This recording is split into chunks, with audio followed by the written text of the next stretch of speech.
them purposely to town, he had taken on himself all the trouble and mortification attended on such a research, in which supplication had been necessary to a woman whom he must abominate and despise, and where he was reduced to meet, frequently meet, reason with, persuade, and finally bribe the man whom he always most wished to avoid, and whose very name it was punishment to him to pronounce.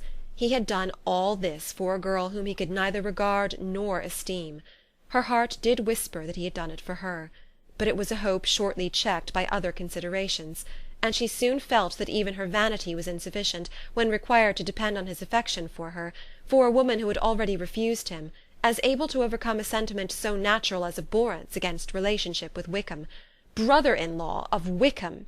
Every kind of pride must revolt from the connection.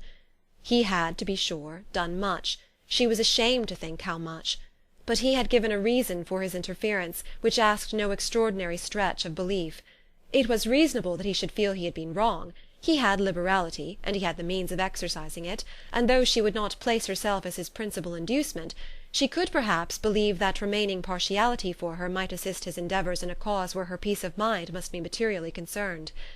It was painful, exceedingly painful, to know that they were under obligations to a person who could never receive a return. They owed the restoration of Lydia, her character, everything to him. Oh, how heartily did she grieve over every ungracious sensation she had ever encouraged, every saucy speech she had ever directed towards him. For herself she was humbled, but she was proud of him, proud that in a cause of compassion and honour he had been able to get the better of himself. She read over her aunt's commendation of him again and again. It was hardly enough, but it pleased her. She was even sensible of some pleasure, though mixed with regret, on finding how steadfastly both she and her uncle had been persuaded that affection and confidence subsisted between Mr Darcy and herself. She was roused from her seat and her reflections by some one's approach, and before she could strike into another path she was overtaken by Wickham. "I am afraid I interrupt your solitary ramble, my dear sister," said he as he joined her. "You certainly do," she replied with a smile, "but it does not follow that the interruption must be unwelcome." "I should be sorry indeed if it were. We were always good friends, and now we are better." "True. Are the others coming out?" "I do not know. Mrs Bennet and Lydia are going in the carriage to Meryton. And so, my dear sister, I find from our uncle and aunt that you have actually seen Pemberley." She replied in the affirmative.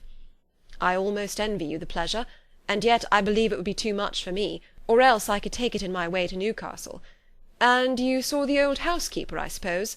Poor Reynolds, she was always very fond of me, but of course she did not mention my name to you." "Yes, she did."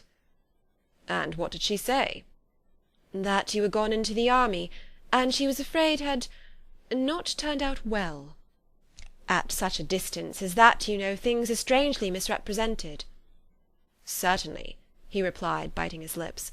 Elizabeth hoped she had silenced him, but he soon afterwards said, "I was surprised to see Darcy in town last month. We passed each other several times. I wonder what he can be doing there." "Perhaps preparing for his marriage with Mr Burgh," said Elizabeth. "It must be something particular to take him there at this time of year." "Undoubtedly. Did you see him while you were at Lambton? I thought I understood from the gardeners that you had." "Yes, he introduced us to his sister." "And do you like her?" "Very much." "I have heard, indeed, that she is uncommonly improved within this year or two. When I last saw her she was not very promising. I am very glad you liked her. I hope she will turn out well." "I dare say she will. She has got over the most trying age." "Did you go by the village of Kympton?" "I do not recollect that we did."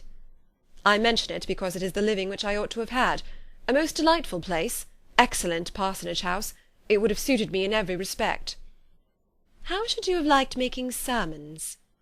"Exceedingly well. I should have considered it as part of my duty, and the exertion would have been nothing. One ought not to repine, but to be sure it would have been such a thing for me. The quiet, the retirement of such a life would have answered all my ideas of happiness. But it was not to be.